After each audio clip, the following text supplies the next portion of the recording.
Muy buenos días, les damos la bienvenida a un nuevo debate en latercera.com. Hoy abordaremos una materia que ha sido largamente discutida en la academia, tomó fuerza en las redes sociales y ya se instaló en el Congreso Nacional. Nos referimos al envío de tareas escolares para la casa. Para algunos, un agobio innecesario, una extensión desmedida de la jornada escolar completa que ya en Chile alcanza las 8 horas. Para otros, parte fundamental en la formación del alumno y un hecho que permite al estudiante crear hábito y responsabilidad. Además, conjuga en la formación al alumno con su familia. El debate está abierto, como decíamos, ya está en el Congreso, luego que hace unas semanas un grupo de senadores de distintos partidos políticos ingresaron un proyecto para eliminar esta modalidad en los colegios chilenos. El tema es de amplio interés y hoy día nos acompañan dos importantes invitados para profundizar y ahondar en este punto. Está con nosotros el licenciado en Filosofía y jefe del programa de Magíster de la Universidad Católica, Paulo Volante. Muchas gracias por acompañarnos. Hola, buenos días. También está con nosotros Carlos Ruz. Él es licenciado en Matemática, investigador y además formador de un movimiento que ha tomado mucha fuerza en el último tiempo que se llama La Tarea es Sin Tarea. Así es. Un movimiento que se formó en Facebook y ya tiene 60.000 seguidores y que justamente está en una tarea de eliminar las tareas, valga la redundancia. Partamos, Paulo. ¿Por qué es importante mantener esta modalidad de las tareas para la casa? ¿En qué medida ayuda al estudiante y ayuda a la familia? Bueno, básicamente las tareas es una oportunidad de trabajo independiente, de trabajo autónomo, en la cual el estudiante progresivamente va adquiriendo mayores destrezas y mayor capacidad para tomar decisiones, mayor capacidad para autorregularse. En el fondo es parte de un proceso amplio donde no solamente aprendemos a resolver un ejercicio particular o realizar una tarea puntual que nos puede dar nuestro profesor, sino que es un trabajo en el cual el niño o la niña progresivamente va adquiriendo la habilidad de trabajar consigo mismo y lograr un determinado objetivo de aprendizaje. Es importante esto en la creación del hábito. Leía, varios expertos plantean de que esta creación de hábitos y responsabilidad es importante en la preparación para cuando este estudiante acceda a la educación superior, donde obviamente no va a tener la metodología del colegio apoyándolo. Efectivamente, hoy día vivimos en un momento muy interesante porque efectivamente hay mucha preocupación por cómo viven nuestros niños, cómo experimentan la vida escolar, y eso es bueno. Hay preocupaciones de salud, hay preocupaciones en términos del bienestar, de las relaciones, de la forma como los niños, digamos, van creciendo, digamos, en su trayectoria interpersonal. Y en ese sentido es súper legítimo tener las máximas precauciones y los máximos cuidados en cómo se sienten los niños y niñas en el sistema escolar. Por otra parte, también hay preocupación respecto a la necesidad de que los estudiantes estén bien exigidos. En el fondo, estudiante es aquel que efectivamente realiza la labor del estudio. No por ir al colegio el estudiante está efectivamente realizando un trabajo de calidad, no por matricularte en la universidad tú eres un estudiante universitario. Aquí se trata de equilibrar, ¿no es cierto?, el apoyo que queremos darle a nuestros niños, la protección que queremos darle, y por otra parte también desafiarlo y generar un ambiente en el cual ellos vayan progresivamente creciendo en sus capacidades. Perfecto, Pablo. Invitamos a nuestros seguidores a través de las redes sociales, a través de Facebook, Twitter, mandarnos sus comentarios para poder planteárselo aquí a nuestros invitados. Carlos, ustedes, bueno, como decía en la presentación, formaron este movimiento a través de Facebook, que ha sumado mucha gente. ¿Qué los lleva a plantear esta, en cierta forma, crítica a la modalidad de envío de tareas escolares? ¿Siente que hay un agobio que es desmedido? Sí, en ese sentido el movimiento surge a partir de una necesidad y un cuestionamiento que es básico y que es transversal. Cuando esto surge aproximadamente hace un par de meses atrás, 3-4 meses, la inquietud estaba dada mediante lo que está ocurriendo en mi caso, en el caso de la otra persona, en el caso de una persona más allá, en regiones, en otras partes, ya sea particulares o subvencionados o municipales. Existían entonces algunos elementos comunes que nos permitieron decir, bueno, aquí está ocurriendo algo. ¿ya? Entonces, en ese sentido, el movimiento lo que establece es una reflexión respecto a lo que está ocurriendo actualmente con nuestros niños y niñas en el plano educativo, ¿ya? En ese sentido, la tarea escolar, como dijo Paulo, sin duda alguna que es una herramienta que es muy interesante, muy importante desde el punto de vista pedagógico. Pero hay que recordar que la tarea como tal tiene dos dimensiones, que es la estructura, ¿ya? Una dimensión está vinculada directamente con lo que es el quehacer pedagógico, que el profesora establece desde el punto de vista de lo que es un reforzamiento de una materia, aproximación a un nuevo contenido o elementos de pensamiento superior mucho más avanzados. Pero la otra dimensión que tiene la tarea escolar está vinculada con lo que es la dimensión o quehacer cognitivo. Ese quehacer cognitivo establece que la tarea escolar debe ser mediada mediante un adulto o un mediador que permita a ese estudiante, ese niño, esa niña, poder desarrollar esa actividad escolar de forma eficiente y eficaz, ¿ya? Entonces, en ese sentido, tenemos ya desde esa perspectiva una desigualdad, porque no es lo mismo una tarea escolar trabajada por un niño que vive en el quintil más pobre que el quintil más rico. Entonces, en ese sentido, por ejemplo, nosotros tenemos testimonios, por ejemplo, de una familia de Iquique en que viven altos pisos.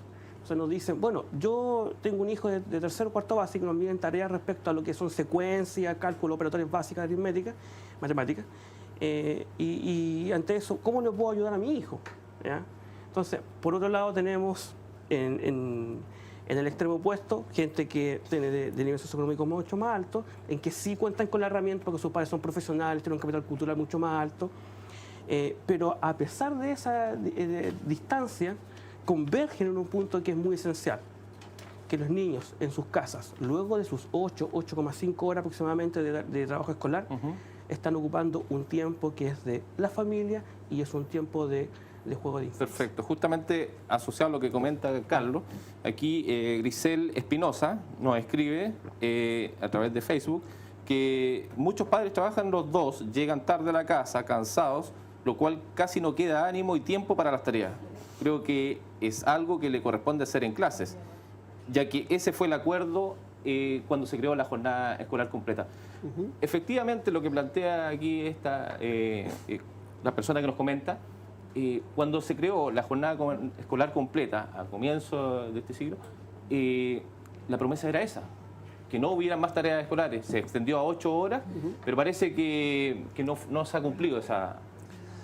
Bueno, el espíritu de la jornada escolar completa, por una parte, tenía el sentido de aumentar la cantidad de horas de estudio para la población escolar del país, eliminando las inequidades que eran evidentes, ¿no es cierto?, entre colegios con más recursos que contaban con esta jornada única, ¿no es cierto?, respecto a los colegios municipales o subvencionados que tenían doble jornada. Ahí hay un tema económico muy importante que tiene evidentes consecuencias. Cuando se opta por la jornada única, ¿no es cierto?, hay la demanda, digamos, por el estudio en el colegio a las 8 horas, también es cuestionada, ¿no es cierto?, también es cuestionada por parte de los agentes políticos y por algunos investigadores, y en el fondo demandan que la jornada escolar completa, recuerdan ustedes, no fuera más de lo mismo, es decir, que no se hicieran más tareas, que los estudiantes se incluyeran talleres de otra que se incluyeran actividades de otro tipo, ¿no es cierto?, de libre elección, etcétera, y también provocó una tensión. Entonces, habría que estar de acuerdo, ¿no es cierto?, en que la jornada escolar completa fue una oportunidad, es una oportunidad para ampliar la cantidad de horas, y la pregunta, ampliar la cantidad de horas, ¿para qué? Si bien es cierto, nosotros quisiéramos que nuestros estudiantes tuvieran mucho tiempo de libre disponibilidad y tiempo, ¿no es cierto?, para desarrollar actividades amplias. La pregunta es cómo el currículum escolar está presente en esas actividades amplias y logra desarrollar algunos aprendizajes clave.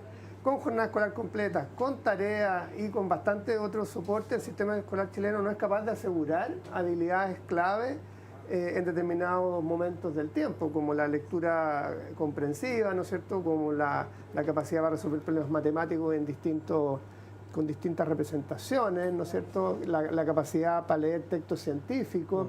Entonces, estamos llenos de deuda, y en ese sentido la discusión sobre jornada escolar completa no es unidimensional, no es solamente el tema que el niño tenga que sea ese el lugar en que hace el trabajo, ¿no es cierto? Perfecto, Pablo. Mira, si vamos a cifras, Chile en horas destinadas a resolver o estudios fuera de la sala de clase, Chile más o menos dedican 4 horas a la semana, lo que está bajo el promedio de la OCDE, que son 5, y muy por lejos de Shanghái, que dedica 13 y que tiene muy buenos resultados. ¿Sientes que en cierta forma tal vez en Chile se está sobredimensionando esta discusión porque las cifras parecieran indicar que no hay una gran cantidad de tiempo destinado a resolver estas actividades fuera de la sala de clase?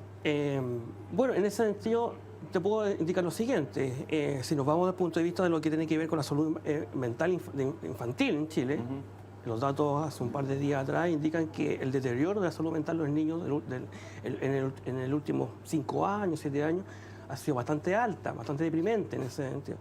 Nosotros no queremos una educación al estilo Shanghái, al estilo Corea del Sur, en donde tenemos a niños que tienen tasas de suicidio los más altos del mundo, ¿ya? Lo que sí queremos es una armonía, en ese sentido. Una armonía entre lo que tiene que ver con la infancia, sus derechos, su propio aprendizaje y lo que tiene que ver con lo que es el sistema escolar dado. Y en ese sentido te puedo reforzar con lo siguiente. 2015 se realizó un estudio bastante completo respecto a la jornada escolar completa, ya que lo pusiste en la mesa, y los datos son bastante concretos. Tenemos que la gran mayoría de los colegios, cerca del 80%, lo que hacen con las horas de libre disposición es reforzamiento de talleres mediante CIMSE y PCU. Tenemos que los colegios en un alto porcentaje tienen menor cantidad de horas de recreo y de almuerzo. Pero tú dices que los colegios han descuidado la labor, su primera responsabilidad, que es la tarea formativa del alumno, por potenciarlo, reforzar áreas que están destinadas a rendir estas pruebas estandarizadas, como son la PSU y el... Exactamente, y que a ellos por supuesto, le establece beneficio. Entonces, la escuela responde a esa dinámica que está presente en todo el sistema escolar, y la consecuencia de eso es que, por supuesto, tenemos niños y niñas que están estresados, niños que llegan a la casa y están haciendo tareas a las 11 de la noche, y por consiguiente, padres que también se estresan por esta realidad y que tampoco pueden colaborar mucho en ese sentido. Perfecto. Mira, Pablo, aquí una de nuestras seguidores nos plantea, Andrea Bustos, pregúntenle a las señores por el tiempo de juego de los niños, si no cree que el juego es también importante para la formación. Y recojo a propósito de esto una estadística que se publicó hace algunos años de que en Chile los niños dedican más o menos 7.000 horas a juegos y están en menos de la mitad de lo que se recomienda, que son más o menos 15.000. O sea, hay una falencia en ese sentido, y que tal vez las tareas escolares que ordenan los colegios están mermando esa faceta más lúdica del alumno. Bueno, es muy probable que ocurra que en la medida que yo tengo la percepción de mayor exigencia académica, voy a pensar, ¿no es cierto?, que eso es excluyente de otras experiencias como el deporte, como el juego, la recreación en general, el tiempo libre. El juego es una herramienta pedagógica clave, el juego es una oportunidad de desarrollo muy potente, particularmente entre los primeros años de vida, y por lo tanto, si la percepción de los padres y si los colegios no somos capaces, ¿no es cierto?, de desarrollar oportunidades de aprendizaje basadas en el juego, sin duda que tenemos un tema ahí que resolver. Ese es un tema técnico, no tiene mayor dificultad. Sabemos cómo hacer eso, sabemos cómo implementar eso. Seguramente hay un tema de gestión también, de cómo administrar, ¿no es cierto?, ese tiempo.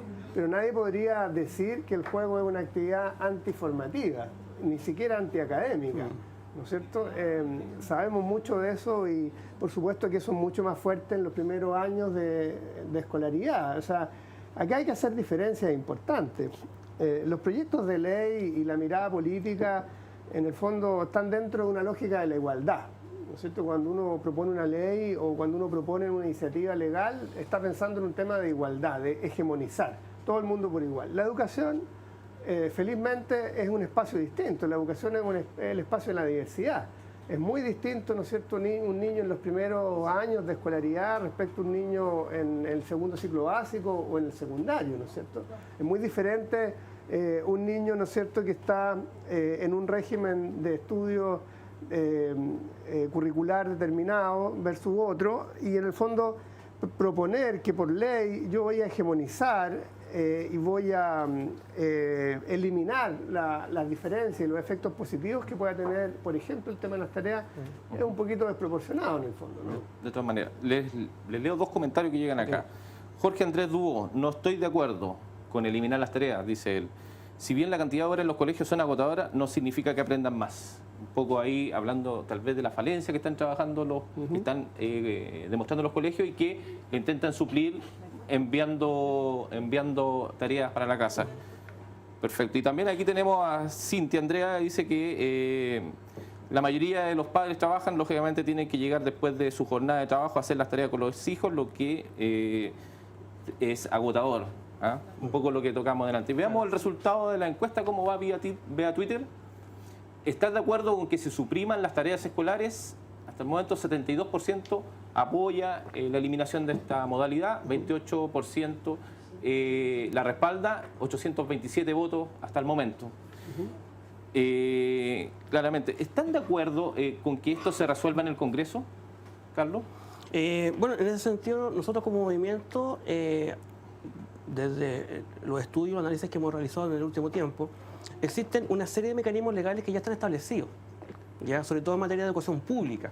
El problema es que no se respetan y no se ejecutan, como por ejemplo lo que dije anteriormente en relación al recreo y al almuerzo, que no creo que en general en estos 16 años que tenemos de jornada escolar completa, alguien le haya dado alguna mirada o algún cuestionamiento al respecto. ¿Tenemos mecanismos legales? Sí, tenemos mecanismos legales. En algunos casos hay que reforzar quizás la materia de ley, sí, pero desde ese punto de vista hay que ser muy claro y muy preciso. Lo que los parlamentarios, senadores y diputados han planteado en las últimas semanas no ha tenido un puente vinculante en relación al movimiento que nosotros estamos. ¿Usted no han tenido ningún contacto con los parlamentarios que presentaron este proyecto? Han sido a posteriori. Entonces, eso genera un problema porque, como dije anteriormente, desde el punto de vista normativo, no es la mayor dificultad en este momento. Tampoco se requiere mayor cantidad de normas establecidas en el Congreso en la materia, sino que lo que necesitamos es que con lo que tenemos actualmente podemos efectivamente y podemos eficazmente también establecer regulación en ese sentido, ¿sí? Entonces hay que distinguir dos dimensiones. La dimensión parlamentaria, que ha actuado de forma bastante independiente de lo que constituye el movimiento y las ideas bases que sostenemos. Perfecto. Aquí Erika Jiménez nos comenta: no estoy de acuerdo, las tareas hasta el día de hoy las hemos hecho todos y todas y a nadie ha afectado, todo lo contrario, las tareas desarrollan iniciativa, responsabilidad, agudizan el ingenio, etcétera. Un tema ahí que... Bueno, ahí habría que pensar, ¿no es cierto? A lo mejor la tarea es mejorar las tareas. Y ese es un punto. Tal vez los colegios equivocan en el tipo de tarea que le envían a los alumnos porque generalmente hay actividades que son más entretenidas y que tal vez podrían lograr una interacción entre la familia. Se equivocan en este tema que es agotador y extender un poco lo que se hizo en la sala de clases. Se equivocan y aciertan también. O sea, tú comprenderás que así como puedes ver malos ejemplos y puedes poner los ejemplos a veces más extremos o más evidentes para eliminar o querer resolver un problema como este, también hay una diversidad y una gran cantidad de muy buenas experiencias. O sea, colegios, por ejemplo, que han decidido no enviar tareas el fin de semana, por ejemplo. O colegios que han decidido enviar tareas el fin de semana de ciertas características, que son las tareas que efectivamente hay bastante evidencia que son más adecuadas. Por ejemplo, tareas que implican un involucramiento del padre, la madre, en los primeros años de escolaridad. No es lo mismo que un estudiante de tercero o cuarto medio, ¿no es cierto? Un estudiante que está iniciando la enseñanza media. No requiere el mismo apoyo ni requiere el mismo involucramiento. Esto debería ser un crecimiento gradual O sea, las tareas también se aprenden a diseñar, es una práctica pedagógica importante, y se aprenden a realizar también. O sea, evidentemente los niños pequeños son menos hábiles en tareas más exigentes y tareas más autónomas, porque tienen menos foco, porque están más dispersos, digamos, porque tienen un hábito, digamos, diferente, y eso está muy bien. Ahora, eso en el camino tú lo vas estructurando y vas generando la capacidad para que el estudiante enfrente tareas muy desafiantes en algún minuto, que lo van a conectar con la experiencia de la educación superior, ¿no es cierto?, ya sea del tipo que sea. Y vamos a tener un joven autónomo, un joven con capacidad de focalización, un joven con capacidad de orientarse, ¿no es cierto?, a la tarea. En Chile es muy importante la orientación a la tarea. Lamentablemente, por las razones que hemos escuchado, muchas veces hay un desprestigio, ¿sabes?, sobre el trabajo, sobre el rigor. Y un estudiante que resuelve bien eso, la verdad es que va a ser un muy buen estudiante en educación superior y lo más probable es que tenga efecto en su vida laboral también. Metodología, dices tú, que se incuba ahí. Metodología, exacto. Carlos, hablábamos fuera de cámara, tú decías, aquí el abuso en este exceso de tareas vulnera los derechos del niño. ¿Es tan así? ¿Con esa gravedad lo podemos medir? A ver, no es ningún misterio que en Chile los derechos de infancia son vulnerados periódicamente. El caso más concreto actual, lo que ocurrió en Sename, por ejemplo, hace un tiempo atrás. Uno de los derechos más importantes de los niños es el derecho al juego y el libre esparcimiento. Nuestros niños, como dijimos anteriormente, están un tercio de su día en el colegio. 8 horas. 8 horas aproximadamente. En los colegios más o en los colegios menos, pero promedio 8 horas. Entonces, en ese sentido, los niños en particular necesitan un espacio en el cual ellos puedan distenderse. Si ya tienen un poco recreo en el colegio, tienen poco tiempo de almorzar, su casa y su hogar, su espacio, es el mejor ambiente en el cual ellos tienen a mano para poder jugar, desatenderse de sus quehaceres y todo lo que aquello implica. Nuestros niños, después de una jornada estresante, como es en general el sistema escolar nuestro, no pueden llegar a continuar aquella labor, ¿ya? Yo como trabajador tengo por contrato 8 horas de trabajo diarios. A mí no me gusta llamarme tareas para la casa o trabajo pendiente, porque mi responsabilidad es trabajar en mi lugar en particular. Como se decía anteriormente, los niños necesitan un espacio de juego. El juego es increíblemente importante, eso está evidenciado a nivel neurocientífico, en lo que es el desarrollo de sus capacidades intelectuales, emocionales y afectivas. Entonces, no podemos restar ese tiempo simplemente por responder a una estructura, porque también hay que decirlo, los colegios en particular responden a una estructura macro. Y la estructura macro quiere decir que existen políticas educativas y curriculares que están orientadas a ciertos aspectos, que es el rendimiento y la medición dada. Perfecto, Carlos. Les doy las gracias a ambos. Después algún día comentaremos el tema que ahora se ha sumado los preuniversitarios desde primero medio hasta cuarto, que es un ingrediente que va a sumarse a esta carga. Nuevamente, muchas gracias por acompañarnos, gracias a ustedes por participar con nosotros, sus comentarios, y nos encontraremos en una nueva oportunidad.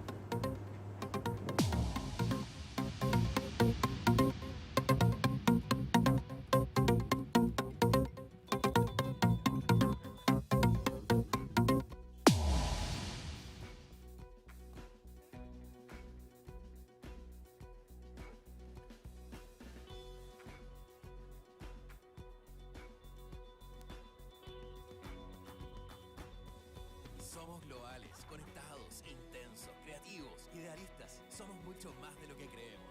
La Tercera, el Chile que somos.